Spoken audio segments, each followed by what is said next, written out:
Hi everybody, Morphy here. I am delighted to have with me today TJump, or to give him his rap name, TJump. And because I thought TJump sounded like a rap name, I've actually written the TJump rap, which I'm going to start off with. So here we go. I'm not going to rap it though, because I've got the rapping skills of an octogenarian white dude. And so TJump is the name, philosophy is my game. In debates, I'm really cool. Take flurfers to school. Please don't think I'm bad because I made God this girl so mad. And then stuck in the boot because she's such low-hanging fruit. Darth Dawkins rage quit. Yeah, his argument was shit. Morphy wrote this rap. I think it's really good. I couldn't think of anything that rhymed with rap that described the actual rhyme. You know, it's terrible. I wish I could have come up with something that did. Anyway, Tom, welcome. It's good to have you here. I'm totally going to use that as an intro on one of my videos. Can you rap it? Yeah. Oh no. I'm going to pay you to actually rap it, and then that'll make it even more funny. And I can just put it like an intro video. If you like this content, please subscribe to my channel. You'll lose all your subscribers. You'll have a negative number of subscribers. I do have a couple of questions. I put out some questions, things on Twitter and things to get questions in for you. And I got a few back. So here's a question from a Mr. D. Dawkins. And he wanted to know that when you are remembered in history, when we remember TJump in history, do you want to be remembered as a deceitful scumbag, a lying scumbag, or just a common or garden scumbag? It's okay, but if I started answering, he just started filibustering. Like, why are you filibustering? Stop filibustering. I'm going to put that on my tombstones. Like, why are you filibustering? TJump the filibuster.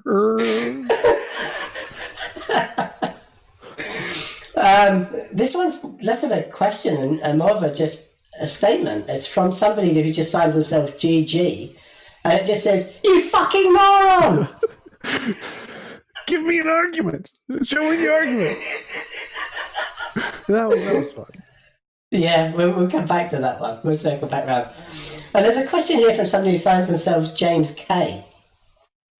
And he seems to think that he has got a defeater for your argument, the argument that you used with GG. And he says that your chair thinks, therefore it is, and that you're just a mannequin controlled by the chair. I cannot comment on that. I can neither accept nor deny. Plead the fifth. No comment. So James still owes me money, so it's okay. So anyway, those were the opening questions. But let's circle back to Godless Girl, your favourite and mine. I've never forgiven her for the way she treated Robert Reed when he debated her. Oh, yeah, I haven't seen that. What happened? I don't worry. I'm sure I can imagine it. Well, it was pretty much just the usual sort of rage and not listening to what he was saying, and he was being perfectly reasonable as Robert always is, and she just wouldn't listen to what he was saying, basically. More screeching, yelling for arguments, would shut up, breaking the microphone, throwing stuff. Yeah, pretty much. Yeah, as you described it, a dumpster fire.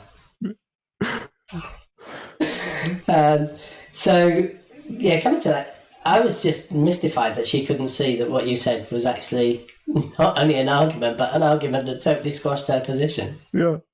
Well, I was trying to deliberately annoy her as much as possible, and because she's kind of like ask herself, and the fact that she's obsessed with arguments, I would I'm not going to phrase this as an argument, and just to piss her off, and to make things so much more fun. It's inarguable, isn't it? I mean, we all actually experience something, and that is the only thing that we can really say for real, is that we're experiencing something. We can't actually say that what we're experiencing is real or what we see is accurate, but we're all experiencing something. And I don't know that you are, and you don't know that I am, but it's the only thing, isn't it? Yeah, well, the trap is that if you say that the way you know it is through the argument, well, you have to presuppose logic to know something via an argument. But we don't know our experience via the argument. The argument is just describing our experience. You don't need the argument to experience things. And so that's the key distinction you have to be careful of when you're talking to pre-suppers like Gigi, atheist pre-suppers. I don't know what to call her, what kind of pre-sup she is, nihilist pre-supper. She's like an atheist Darth Dawkins who just says there is nothing and therefore there is no logic. You can know nothing. I think that's her position. But yeah, so you just have to be careful that you can't say you're using the argument. You can just say, I experience things and I'm making an argument to describe my experience. So she literally thinks that you can know nothing. Yeah, that's her position. Okay, she models it really well. Burn. I must admit that the most fun though was the Darth Dawkins. That really was. You've had two with him, is that right? Yeah, the first one was a screaming match. That one was fun. The just stop filibuster. He kept saying filibuster, but I didn't really get much chance to talk. So I think there's a clip. Somebody made a meme of the clip from The Princess Bride where the guy says, "You keep using that word. I don't think you know what it means." He just has his face just in front of my chair. It's a glorious meme.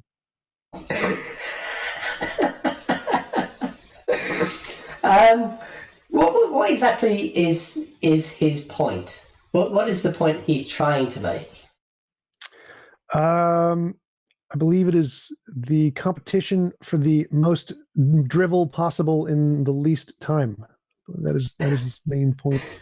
The second actual point would be to try and show that you can't know anything without God. You need God to know things, which is ridiculous. But it's mostly the first one about the most drivel in the least time. That's his main goal. Isn't that the whole sort of Matt Slick type stick that he, God is the foundation for logic and knowing anything, and without God you can't. I think how do they? It's just an assertion. How do they come to that? Yeah, it's the presuppositionalism started by Van Til, actual philosopher guy, a long time ago. Very dumb argument, but essentially it means that in order to have logic, you need a mind, and there has to be a non-physical mind because all physical things have a beginning. So there has to be some non-physical mind to ground logic and reason and things. Therefore, there's a God. Why? Essentially, yeah. So because logic exists and logic can't be physical, so it must be a mind. That's the argument. Okay, I've often wanted to formulate this whole theory of what should we call it? Presuppositional atheism, where everybody knows that there's not a God, but some people are just like afraid of death or something, so pretend there is. It's got just as much support as theirs, and as somebody who's pretty good at philosophy, I think you could actually probably come up with a better argument along those lines than I could. You could probably formulate it for me. Yeah, I actually do that a lot. I usually the naturalistic pantheism. I do the same thing, just presuppose naturalistic pantheism or the spaghetti monster, and you can get the exact same result. Yeah, that's right. Pink unicorn. Yeah, that's exactly it. If you've got an argument where you could just literally plug any god or as Matt Dillahunty does, universe creating pixies or whatever, if you've got an argument where you can just take God out of it, your particular God, and plug another God or some other entity in there, it's not a good argument by definition. Yeah. Of course, they have like weird excuses for that. Like, oh, well, every other worldview is logically inconsistent for some reason. They're just by definition because they want it to be.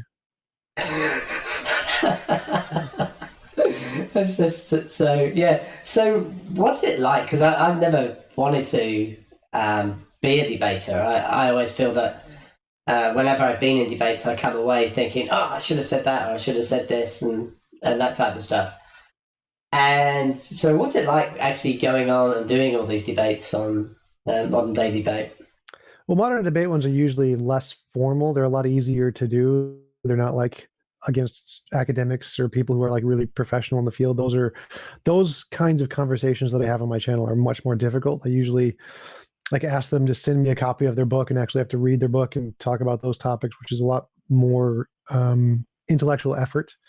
Most of the modern day debate ones are just like young Earth creationists, flat earthers, godless girl, ask yourself. We're pretty much their entire argument is just semantic word games, which you just have to parse through, kind of like playing chess online. It's just you got to figure out the most ridiculous, stupid tactic possible that no one sees coming, and then just do it as fast as possible in the least time, and then you win the game. Essentially, that's essentially what debating on with less formal people like Godless Girl is like. Just find the funny semantic tick and use it to death. So we got this girl. She doesn't even seem to know who's particularly won debates, because when she was on there, she was talking about Aaron Ra when he was talking to, is it Mr. Batman? Yeah. And I watched that, and Aaron was just making clear, salient points, as he always does, and Mr. Batman was just, making assertion after assertion. And Aaron just said to him, well, if you're not going to, listen to what's being said and one thing or another, the conversation's over. And she seemed to think that was a win for Mr. Batman. Very mystifying. I think her argument was that Aaron said that consciousness was fundamental to things.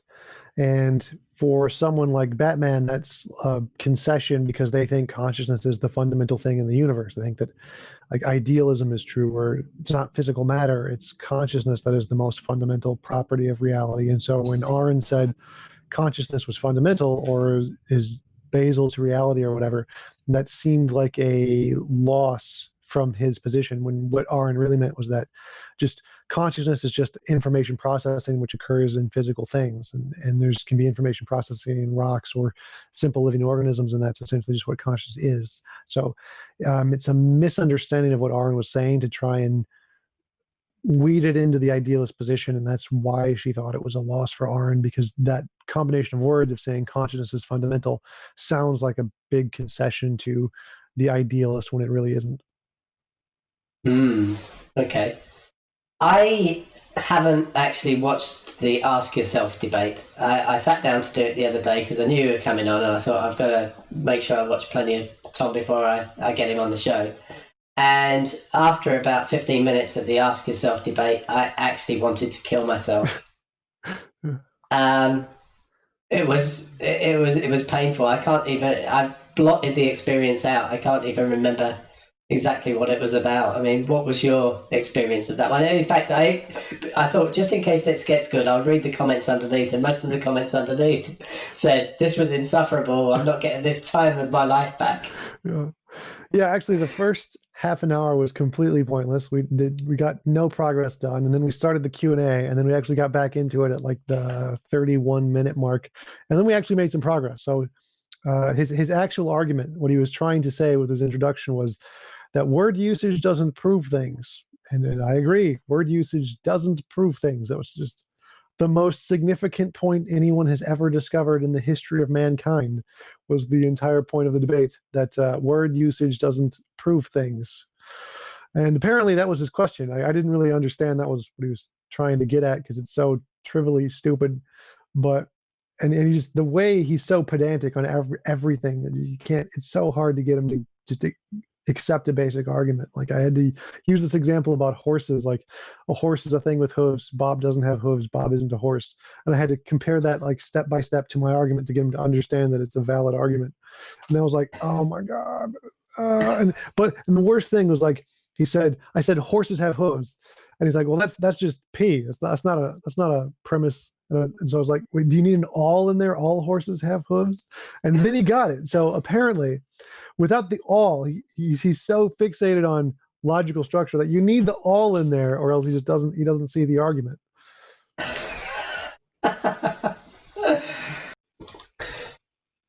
Okay, Tom.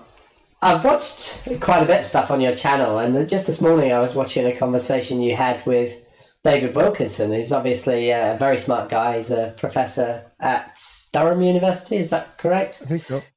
Durham's one of the leading institutions in the UK, as you're probably aware.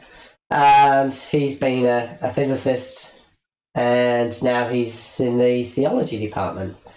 And he was giving his reasons for believing, and to me, they didn't seem great reasons. So one of them was fine-tuning. I hit fine-tuning a fair bit with Erica the other day, but what's your feeling about the fine-tuning argument?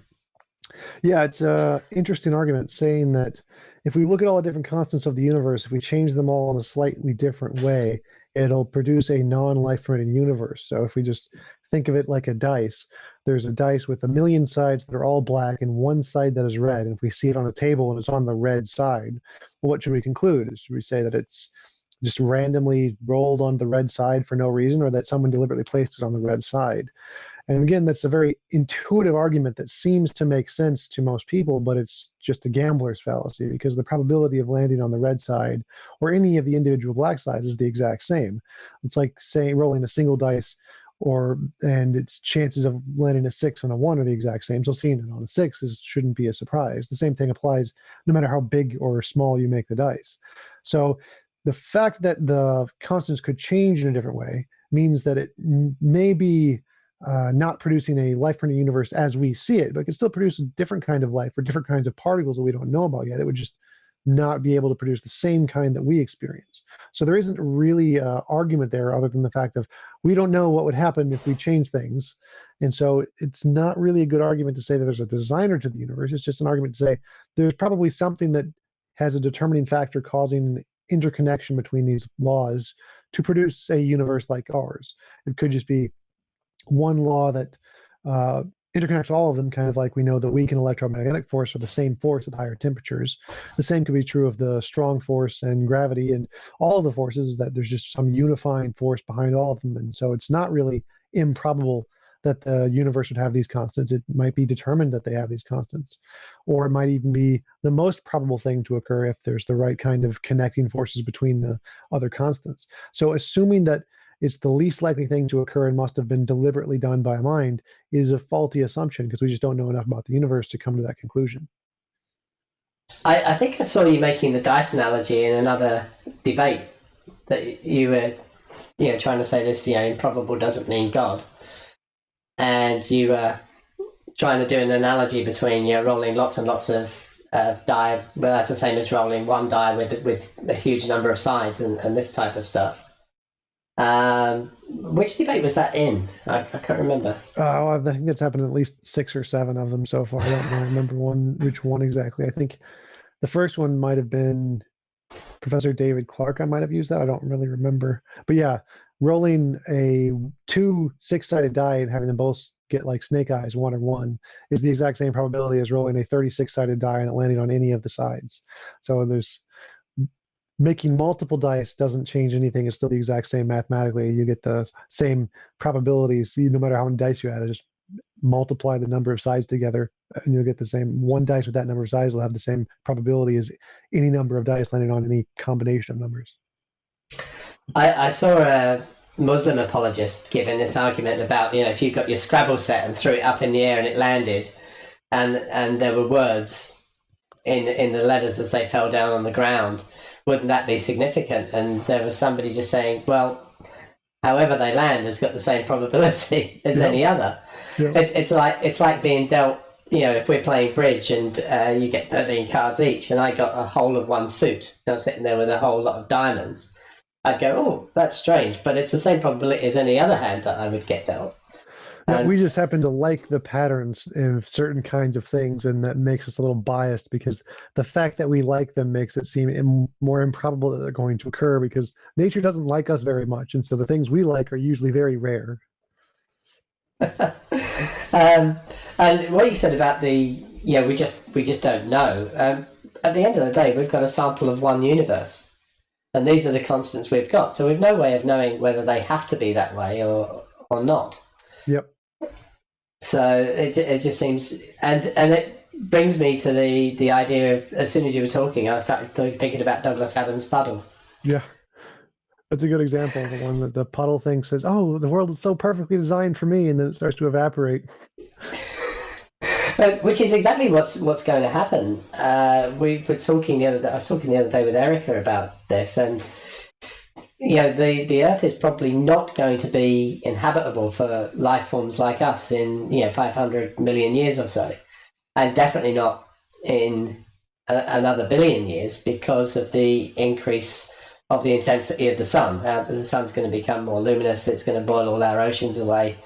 Same sort of thing. They know that there was water on Mars, or at least they suspect there was water on Mars because of some of the features that have been discovered by the rovers and things. And of course, it doesn't have much water anymore. It certainly doesn't have oceans. And it's boiled away probably because of low atmospheric pressure and stuff like that. Well, at the moment, things are fine for us, but that's not going to be the case as the sun gets hotter. So it's not just that, the whole fine tuning, that life can exist on this one little tiny speck. It can only exist at this one little point in time as well. Yeah, for certain. Unless we can somehow technologically advance to the point where we can go into space and survive. But yeah, it's really interesting that the sun's going to become a red giant and just encapsulate about half the planets, including Earth. And so we're all just going to die if we're still on it. Yeah, it seems to me if there's some sort of all-powerful God that could have actually, designed it, and fine-tuned it for us, then if you've seen those sort of biblical models of the universe where, you've got the snow globe universe with the flat Earth and the snow globe over the top and the fixed stars set in the dome, that would have been a much better design. Yeah, with the infinite water going out in every direction. I think you should have done a flat Earth, just flat infinitely in every direction with grass and then a blue sky, and that's it. That's heaven right there. Yeah, well, it would not have to have an edge and that's one of the disproofs of flat Earth for me, because if there was an edge, cats would have pushed everything off the edge by now. Yep, definitely. Yeah, so we were talking about David Wilkins, so that was his fine-tuning, that was the first thing. And the second thing he came up with was religious experience. And that to me, I don't know, I mean, I've experienced all sorts of things in my life, all sorts of euphoria, out-of-body experiences, all of this. And to me... experimented with some of those substances, eh? I know, without substances. In fact, I've never taken a substance. I've taken some, but I've never taken a hallucinogenic drug or any of that sort of stuff. And usually when I've had these sorts of feelings, it's been through sport. So if I'm competing particularly well on it, people talk about sometimes they're in the zone and it's almost like you're watching yourself doing something. And I've had that experience, and at no stage did I think it was any way religious. I just some days you're in the zone and some days you're not in the zone, and to me it's entirely a product of your brain and the way you're going at the moment, and hormones and neurotransmitters and all sorts of stuff. What's your take on that? Yeah, definitely. I think that human experience there's lots of ways to get those kinds of awe moments and experiences of extreme euphoria. It's not something that's surprising, and attributing it to a God is, again, just like saying that you pray to find your car keys, and you find your car keys, and oh look, God clearly helped me with this. It wasn't just luck. It was clearly God, and it's not the fact that he just lets hundreds of millions of people starve to death. No, he deliberately wanted to help me with these car keys, because that's what God does in his spare time, helps you with his car keys. So it's the same kind of thing. It's just the euphoric sensation is something that they attribute a positive attribute to. Like, this is really cool, and they think God is really cool, so it must have been done by God. And that's the argument. I think I was watching something by Godless Engineer yesterday where he was talking about the fact, that God helped him find a parking space, but 5 African children starved to death in the time he was looking for that space. Yeah. So God is not using his time well. It seemed to me that everything that David was saying was a huge God of the gaps. Most of it was a God of the gaps. And then he started talking about historical revelation. And it's something I've been looking at a lot lately. This year I've been reading a lot of Richard Carrier, David Fitzgerald, all this sort of stuff. And there is so little evidence for historical revelation that it's just not funny.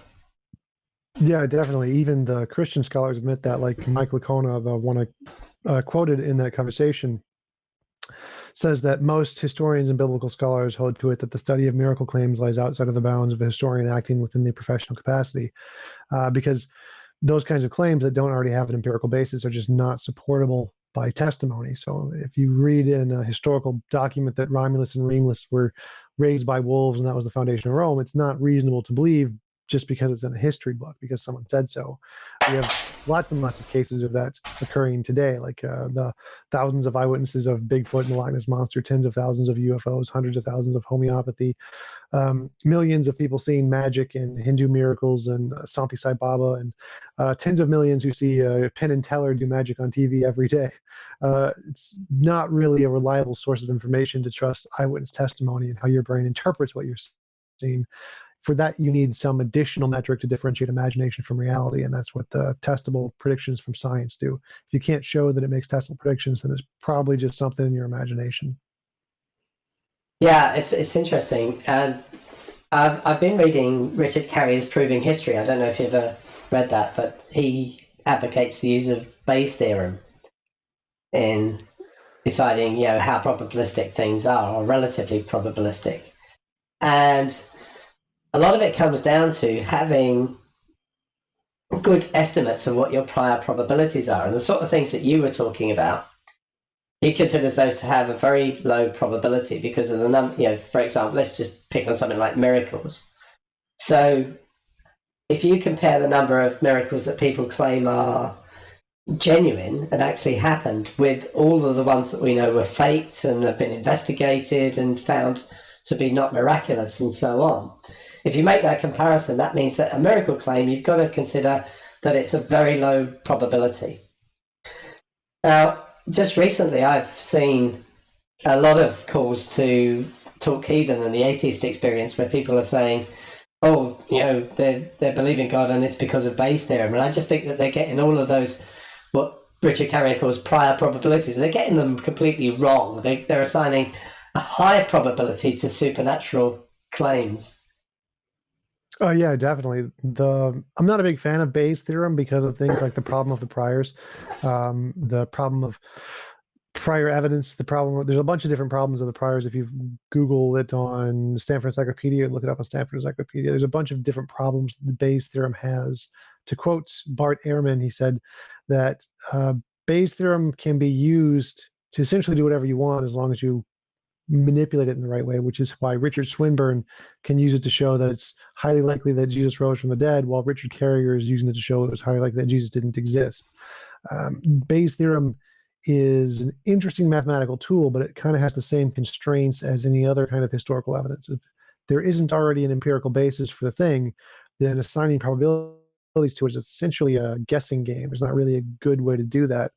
So it shouldn't be used to try to assess the miracle claims or magic or mythical claims or any of those in the exact same way that normal historical claims shouldn't be. So it doesn't seem like Bayes on its own provides any greater metric to measure the reliability of historical claims than just the current historical system, which is why most historians don't use Bayes' theorem. It's a rather niche kind of a thing that Richard Carrier is doing. I thought that Richard Carrier was doing that because he can do the math and most historians can't. That's why they're historians. but as a mathematician, I could obviously do the math on Bayes' theorem, but I would be relying on a historian to give me the priors, because they're the guys who actually study that. Carrier does spend a lot of time discussing how he comes up with priors in Proven History. And but I guess with my atheistic bias, I follow him along when he says miracle claims have got to have a low prior, and so is that just my bias, or should miracle claims really have a low prior? Well, I'm also quite biased on that subject, so I'm not sure if I'm the right person to ask. But yeah, like Richard Swinburne, he uses his book, The Existence of God. He uses Bayes' theorem in the opposite way to try and show that Jesus most likely rose from the dead. And he's a very intelligent man, and so he has the ability to make good arguments for things that look like it's reasonable at first glance to try and use it as a basis to come up with the priors that he does. So it's hard to be able to differentiate between good priors and bad priors, which is the problem of the priors in Bayesian epistemology.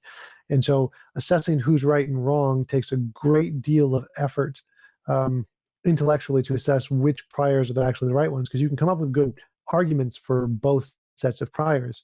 It's just evaluating between those two, how do you find out which priors are the better ones and which ones are the worst ones, is just a debate kind of a game. And so I don't think that Bayesian epistemology is as good of a source to use, because it does take so much effort just to get to that point, where I think something more simple, just like saying that things that don't have an empirical basis can't be justified by history, is just a far more simple criterion to use than trying to individually assess each and every claim through a Bayesian epistemology and assessing the priors. It's just so much more complicated. I don't think it's a great system to use. It's too convoluted.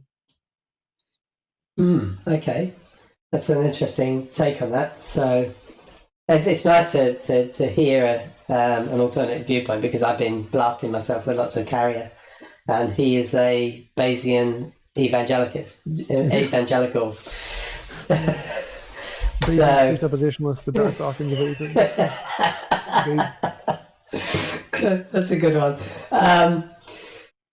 Bart Ehrman, who you mentioned, I've read a fair bit of Bart Ehrman. I should say listen to, because it tends to be audiobooks when I'm traveling. Bart Ehrman's obviously a fantastic scholar, and I've seen him debate a lot of times, and always felt that he bested his opponents in debates. And so I have a high regard for Bart Ehrman, and I don't know if I'm even qualified to have that. But I was listening to him on Sam Harris from about a year ago, just recently, and Sam Harris asked him about mythicism, and he said, oh, no, we've got lots of evidence that Jesus existed. And he actually cited Josephus. Now, as far as I'm aware, in Josephus, there are two mentions of Jesus.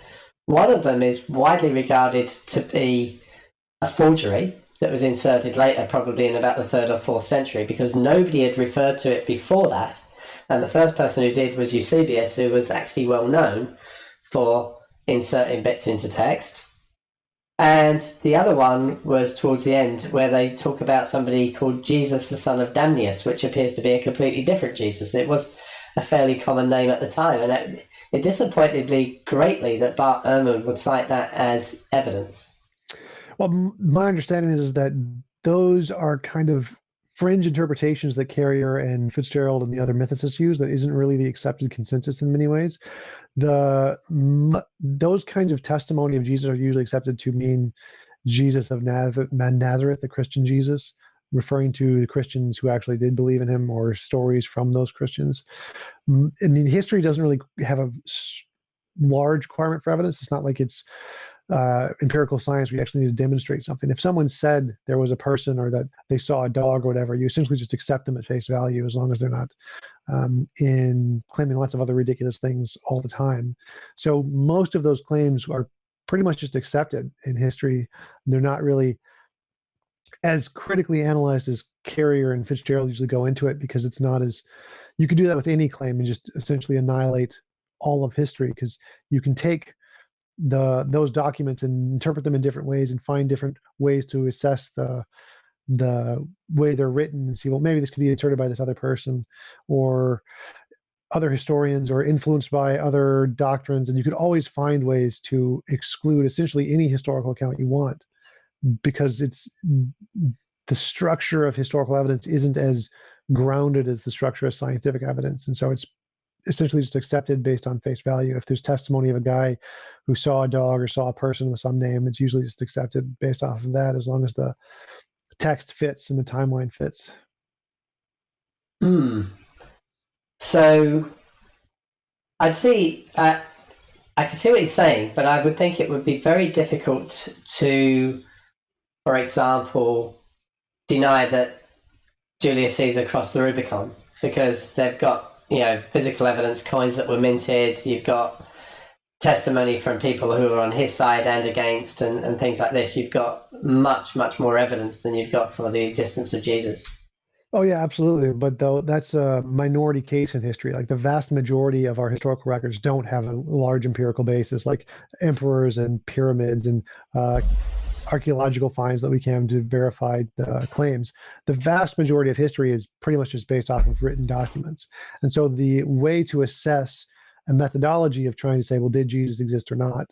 You would have to take that same methodology and apply it to lots of other historical cases and see, well, does this invalidate how many other people can we use this same method to say they don't exist, or they're mythological characters, or they're influenced by other authors or whatever?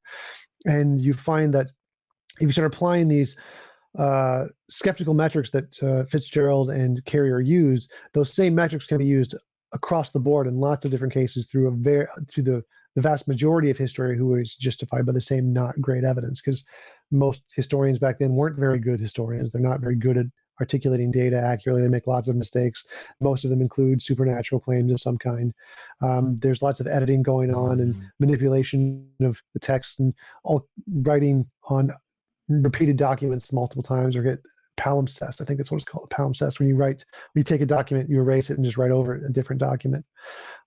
There's all kinds of stuff going on there. And so if you apply those hyper skeptical criterion that Carrier uses, you could apply the same things to lots of other historical evidence, and it damages so much of history that seems pretty reasonable to take for granted, like certain people existed, like they were doing certain things around the big figures that we do have archaeological evidence for.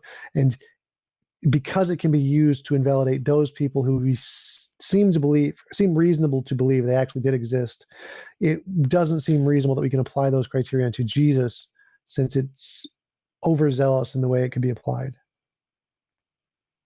Okay, interesting. Okay, let's. I don't know if I want to move on just yet, or if we want to talk about history. I guess there's also, yeah, let's stick with history just for a second. I suppose there's also the surrounding things about preservation, who actually preserves historical material. And to some extent, for a long period of time, it was the church that decided what was preserved and what wasn't. So a lot of, there's some very well-known historians, for example, from the first and second centuries, where we seem to have volumes of their work, but strangely certain volumes are missing. And even sometimes within a volume, just some pages are missing and things like that. And it seems like there's been some selective editing and things like that. On another note, the other day I was reading something about the fact that throughout history there's always been a number of women authors, and the church, being quite patriarchal, didn't really preserve the work that was done by women. Oh yeah, absolutely. And there's crusades, that like burning of the library in Alexandria, which lost like most of the academic work that had been collected at that time period. There's tons of examples like that where we've lost lots of works that would have been very useful. And there's lost technologies like Greek fire, Damascus steel, things that we think existed, but we no longer know what they meant by them or what they did to build them.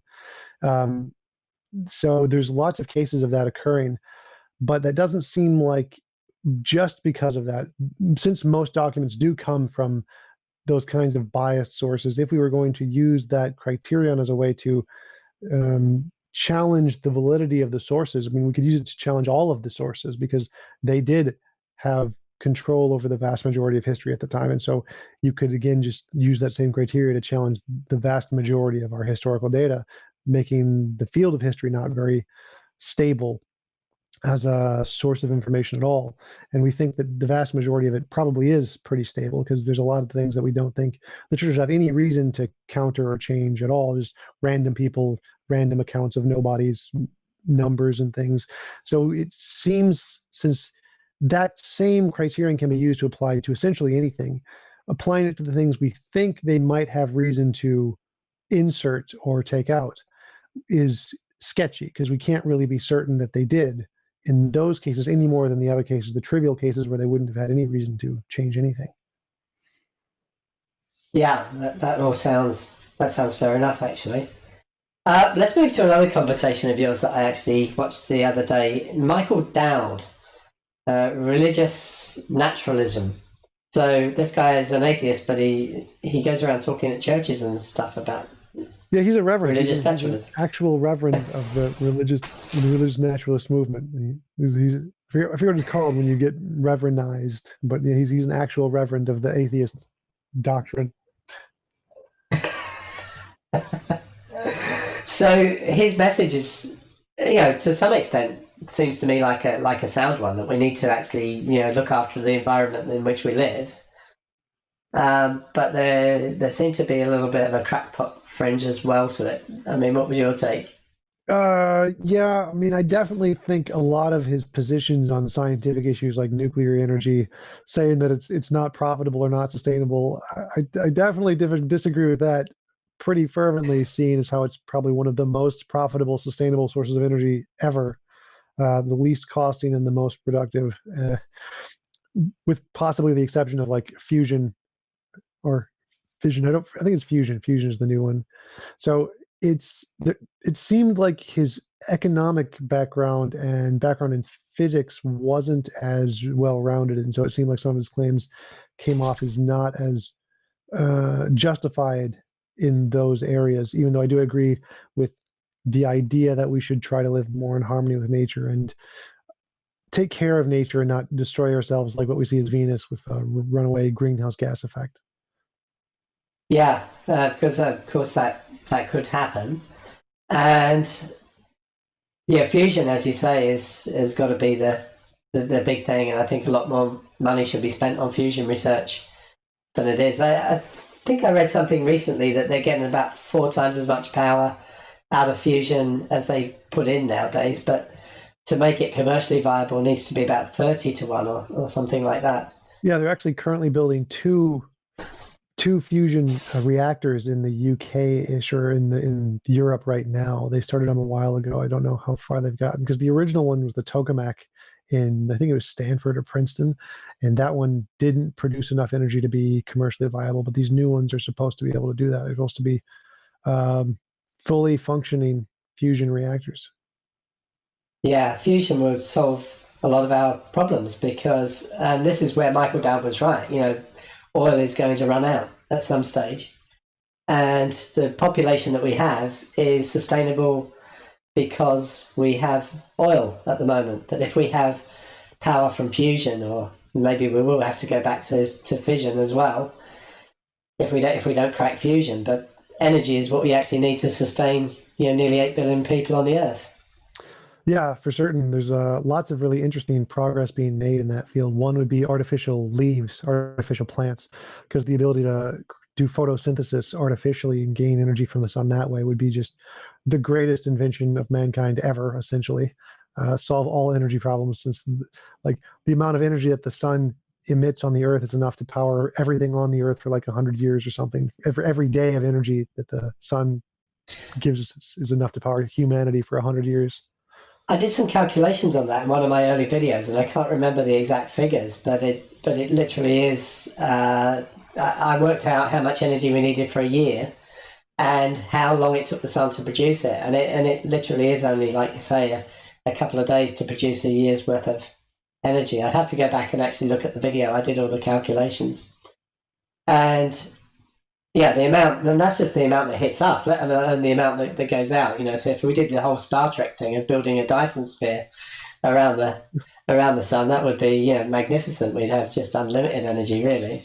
Where to get all the material for that? Like, even if we all the planets. I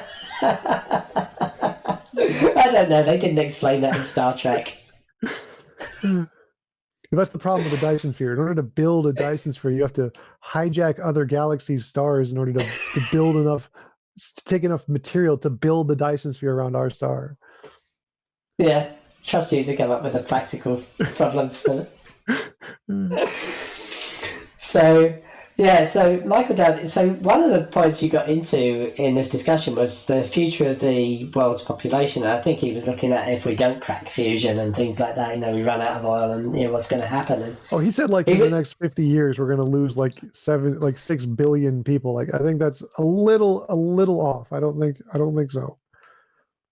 No. You seem to think that we would stabilize at a particular level, but I was, as soon as you were getting into that discussion, I was thinking about the logistic equation and what happens to bacteria in a petri dish. So you put some bacteria in a petri dish and they start to, eat up whatever medium you put in there, and they'll grow almost exponentially to start with, and then they start to run out of resources and they end up dying off. And when you get to that sort of flat plateau in the logistic equation, there's various things that can happen. So he's talking about it, taking a severe dip downwards, and you were talking about it leveling off. But I would say that both of those futures are actually dystopian, because despite our greater intelligence than the bacteria, we are actually behaving exactly like the bacteria in the petri dish as a species. And so what's going to happen whether we dip or we level off, is the only way that can happen. We're not going to stop having kids, is that the death rate is going to increase to match the birth rate if we level off. And you'll get this sort of fluctuation around a constant level, like fluctuation around an asymptote.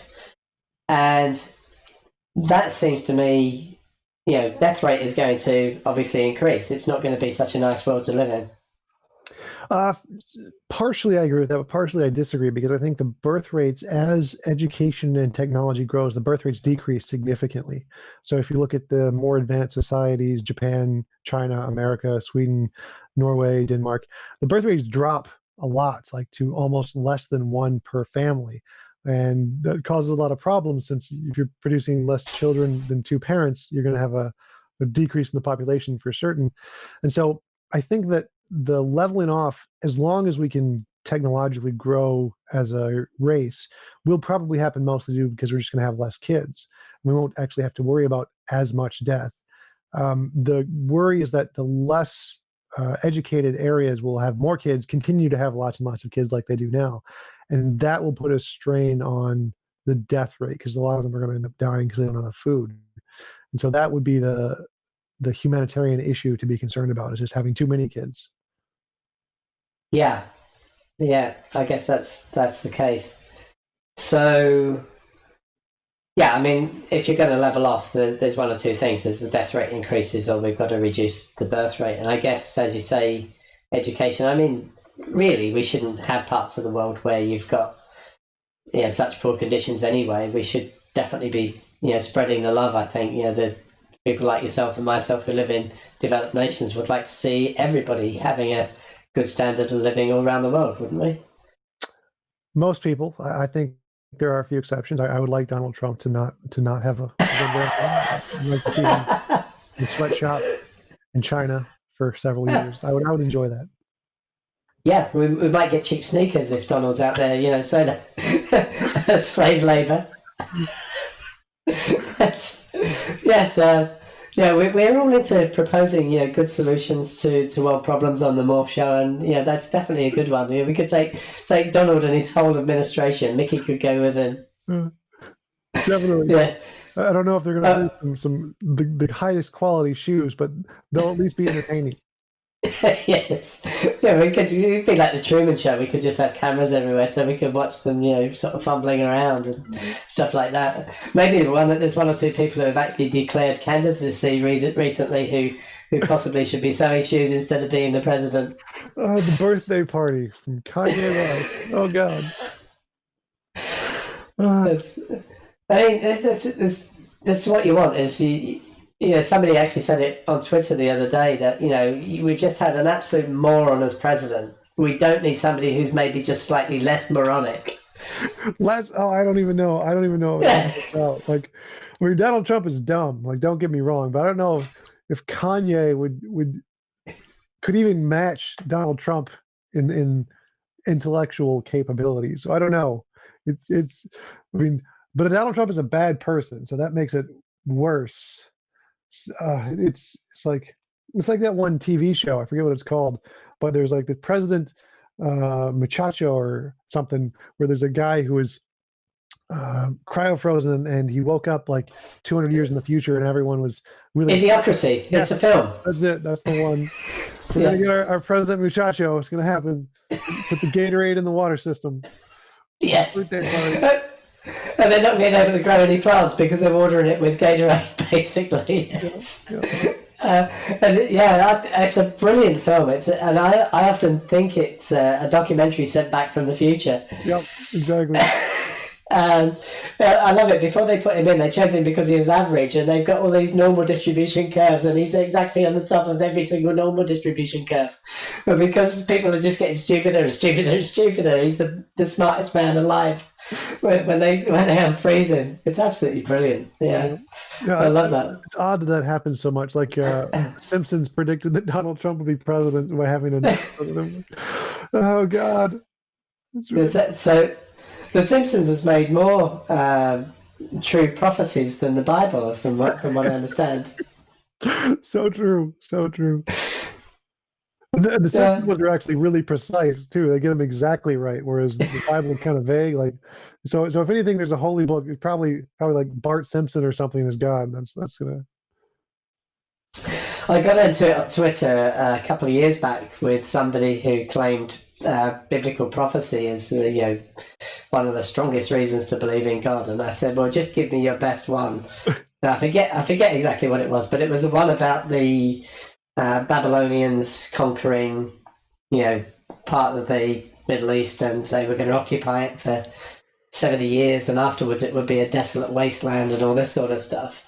So I just went straight to my source, which is the Skeptic Annotated Bible, and found out what they said about it, and then a little bit of digging on Google, and within about 10 minutes I was back to the guy and said, God said that was going to be occupied for 70 years. It was actually only occupied for, I think it was 58 or something like that. So God was out by a huge percentage. How do you explain that? And rather than being a desolate wasteland now, I'm sure there's people actually live in Iraq at the moment. Yeah. It's like, it's self-refuting. The Bible said this was going to happen. Look into actually what's happened. No, that's not what happened at all. Yep. That's the main thing with Bible interpretation, is that it's not really what the Bible says. Most people have no idea what the Bible actually says. It's what they imagine the Bible to say. And then they imagine the Bible to be right, and so that must be it. Yeah, but that's why there's 30,000 denominations, isn't it? Yeah. Everybody slightly disagrees with everybody. If that doesn't actually refute it, I don't know what does. Coming back to your David Wilkinson things, his reasons that he gave, how the hell did he get from those to actually being a Christian? To me, the sort of reasons he gave would make him a deist, not a theist. Well, he did mention the resurrection of Jesus and the historicity of the Bible. We just didn't really talk about that as much. So he would have actually gotten to Christianity if we had talked more about that, but we were talking more about just general topics like religious experience and the fine-tuning and stuff, since we didn't get to the actual historicity of the Bible itself as much. Because mostly I don't try to deliberately go to Christianity. I talk about more the general deistic arguments deliberately, because I want to debunk every kind of a God, not just the Christian God. So I usually shy away from trying to get the conversation to go specifically to the Christian God deliberately. And so that's why we don't usually go in that way. Yeah. So earlier on you were saying about Carrier and Fitzgerald and things like that. So I take it you're not a mythicist. No. In the sense that, yeah. So in the sense that Jesus never existed, yeah. Right. So I go with the consensus of historians. The vast majority of historians say that Jesus did exist. The mythicists are a very small minority, and I'm a big fan of the consensus. I think that it's a perfectly valid way to assess evidence. If the consensus has seen the evidence and has assessed it and found it to be wanting and not really a reliable source, I'm probably going to go with the consensus on it. And Carrier is one of a few, there's a handful of mythicists that are actually academic mythicists. There's not very many of them. So I go with the consensus of historians, which is that even the vast majority of atheist historians think that Jesus probably existed as a human. What David Fitzgerald says is that most historians, you're saying there's a consensus, they actually turn for their consensus to the people who are specialists in that area. So many of those are Bible scholars, and many of those are Christians, and many of them actually work at institutions that get them to actually sign an agreement that they're going to abide by the the views of the establishment they work at. And you mentioned Mike Licona earlier. He lost his job for just suggesting that the zombie apocalypse in Matthew didn't happen. Yeah, definitely. There's a lot of problems in academic theology. I mean, I think religious apologetics is a pseudoscience, so I think it's as bad as homeopathy, and we should just outlaw both of them. But the reason they go with the experts in the religious departments in those is because they don't do bad work. Like their research and history and their analyzing methods, for the most part, are the same kinds used in the vast majority of other historical documents. And so when the research they have done is corroborated by peer review, you usually get the same results. It's not like it's bad historical representations.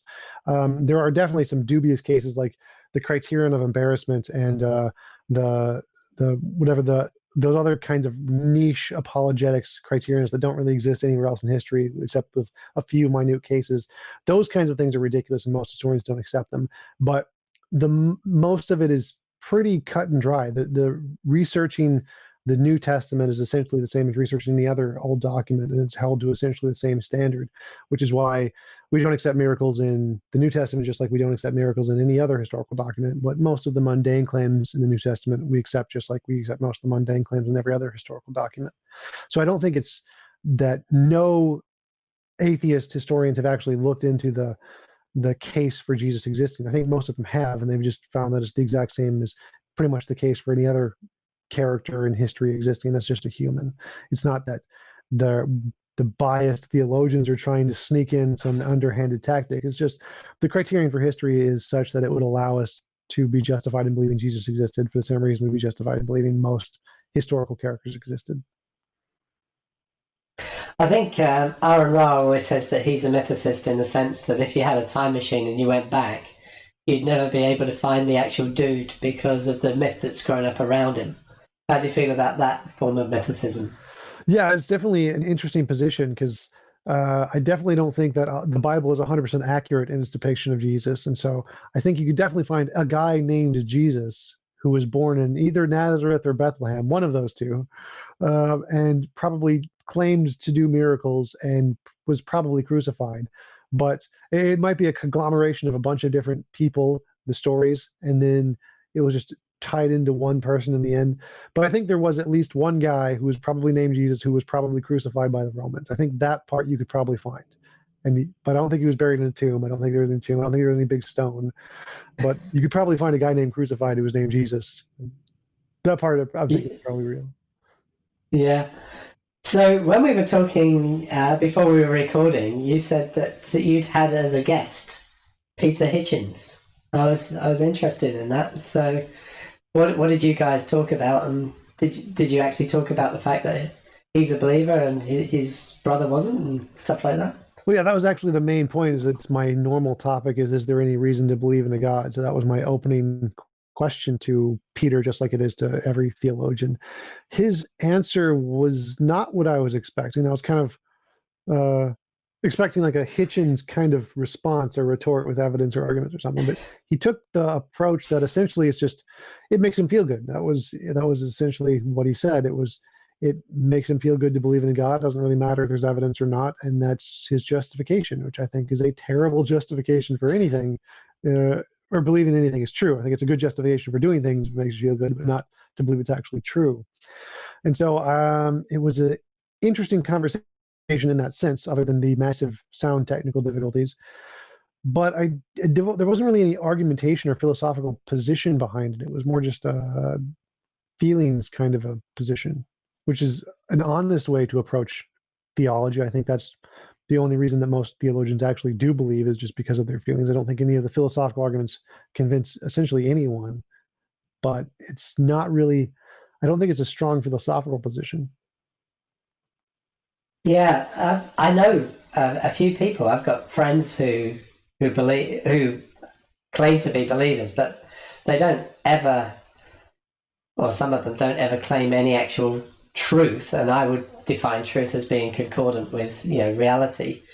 And I know that for example, standing for truth, he defines truth as bullshit, and that's his technical definition in his paper.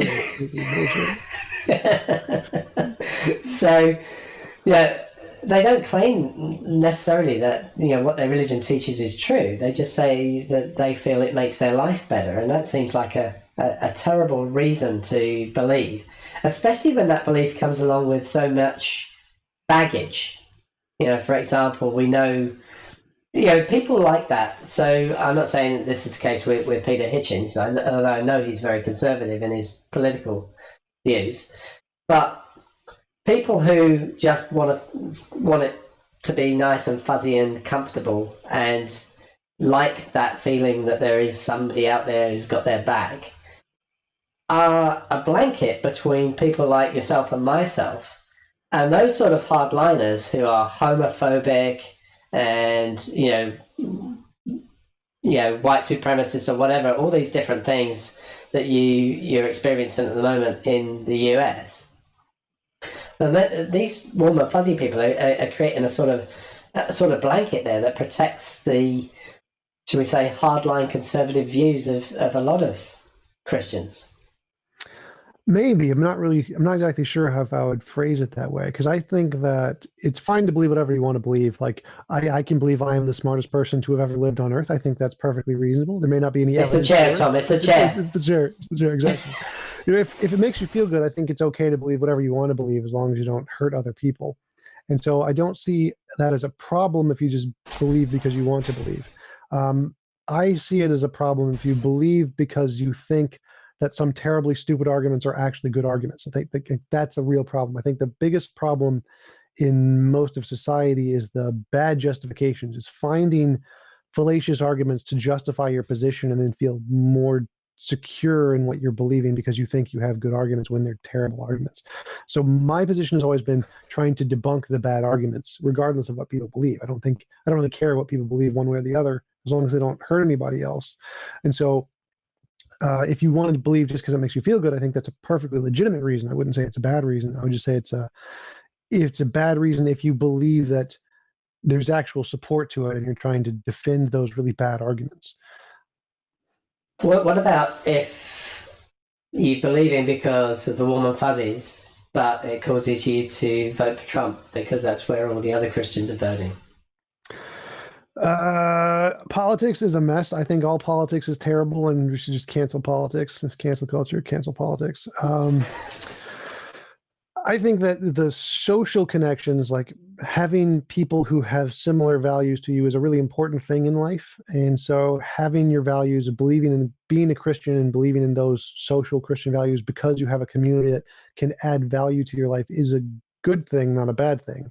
I think that voting for Trump is a bad thing, and that's lots of other problems associated with that. But the community part is actually a good thing. I think that's why religion succeeded and built up throughout most of human history, is that it provided that sense of community that most people don't have, and that similar set of values that you could be accepted by a certain group no matter where you traveled to or how you interacted with them. You had that something in common to talk with them about. Those kinds of social cues that religion provides was very beneficial from an evolutionary standpoint. And I think that's something that actually the atheist community is really missing out on, and that we can learn from the religious community how to build communities behind these kinds of social values that are ingrained in their ridiculous ideology. It's interesting what you said there about the atheist community. I'm going to ask you, were you ever religious at any stage? Yeah, I was religious until high school. I was Christian. Okay.